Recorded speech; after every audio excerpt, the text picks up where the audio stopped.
is there, but his presence does feel important, perhaps significant, and we'll see if it leads to anything regarding Isak, transfers in, or anything else, any of the other big issues at Newcastle United. So whether Isak stays or goes, they must be busy. They have to sign at least one striker before Monday night's transfer deadline. Does Eddie Howe think they will get what they need? Hopeful, and I know that we'll keep going right to the end of the window. I think that's probably the best way of putting it. Yeah, and in the immediate aftermath of a very, as we've said, intense game of football, I don't think there's really anything else that realistically Eddie Howe could have said to answer that question. He's not going to suddenly reveal that they're in negotiations with somebody. We'll come back to that again through the rest of the transfer window that closes during the show next Monday, 7 o'clock next Monday. Razor, not only did Newcastle lose the match, they also lost some key players to injury too. Yeah, it was a bad night in a few respects, obviously the result being number one, but when you go beyond that, as we're about to hear from Eddie Howe, there were other problems. And look, Anthony Gordon's facing a 3-match suspension for his red card, but then they had 2 key players injured in the second half, and another one go off with a head injury. Yeah, it doesn't look great regarding Sandro and Joe. They look like genuine injuries. They've come off. That's never a good sign. It sort of compounds the day really for us. Anthony suspension, Fabian concussion. So yeah, we'll have to deal with that, and that's what we've got the squad for. We had a stronger looking bench today for the first time in a long time, but looks like we'll lose that strength now.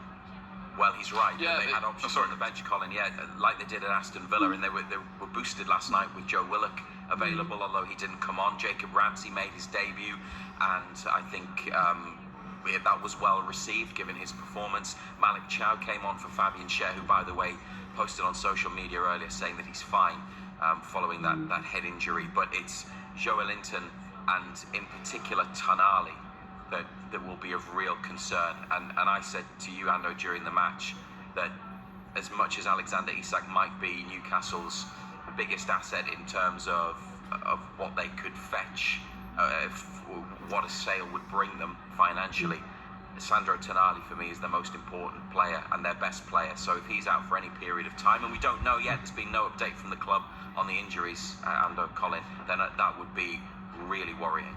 Yeah, I mean, the injury situation, it looks like Joe Linton might well have done his groin. He didn't look too comfortable coming off. Tonali was holding his shoulder. From what we seen last night, I don't think it was dislocated, because the arm, they were moving it up and down, so it didn't look like it had dislocated. Now whether he's just jarred it and done some tendons or whatnot, don't know. We'll have to wait and see whether he will be fit for Leeds at the weekend. But he was carrying as he came up. If Scher's got concussion, you would doubt very much whether he can play with the new rules in place, whether he could play at Leeds at the weekend. The injuries, key players we spoke about. It's something we've spoke about in the past on here, Colin. You look at key players and you think, we've been fortunate last season that we didn't have key injuries to 2 key players. All of a sudden, in the space of one game, you lose, well, most definitely 2, possibly 3, so we'll have to see. But thankfully the bench is stronger than it has been for quite a while, and I thought when Ramsey came on, he looked lively, he looked good athlete, good movement, plenty of physicality about him. Chow was the same, he had one ropey moment, but apart from that, he again, a big boy, good athlete. So thankfully we had cover there, but all of a sudden, if they're out for any length of time, the bench then reverts back to not looking as strong as what it looked like last night.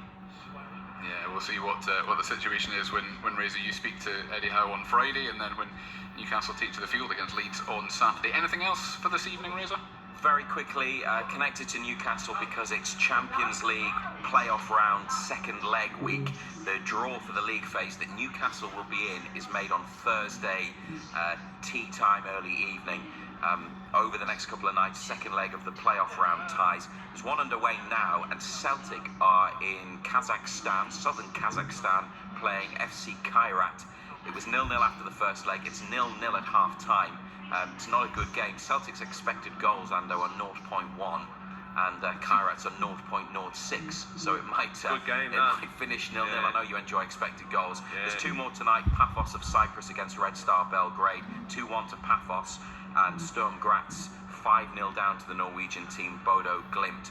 Three of those sides, the winners, will go into the league phase along with Newcastle, and then the other four playoff second leg ties are tomorrow, including Rangers' match, but they are 3-1 down to Club Brugge of Belgium. So just worth keeping an eye on whether Celtic get through, because they could be an opponent for Newcastle, as could the team from Kazakhstan in the Champions League. Not just Kazakhstan, but southern Kazakhstan. Close to the border with Kyrgyzstan, yeah. So, it's a long way away. Stretching the definition of Europe to breaking point, I would suggest.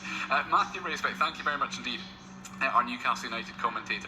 As an aside, by the way, on expected goals, which have just been brought up, I was watching one of the Women's Rugby World Cup matches across the weekend, and they have moved on to expected tries in rugby as well. That has become a thing. But yeah, that doesn't sound like a particularly good game between Celtic and Kairat. Tonight, we will get the Sunderland team news in just a moment. But if you want to get in touch with us tonight, you can call us. You can have a chat with either John Anderson about Newcastle United or Marco Gabbiadini about Sunderland. This is how to do it.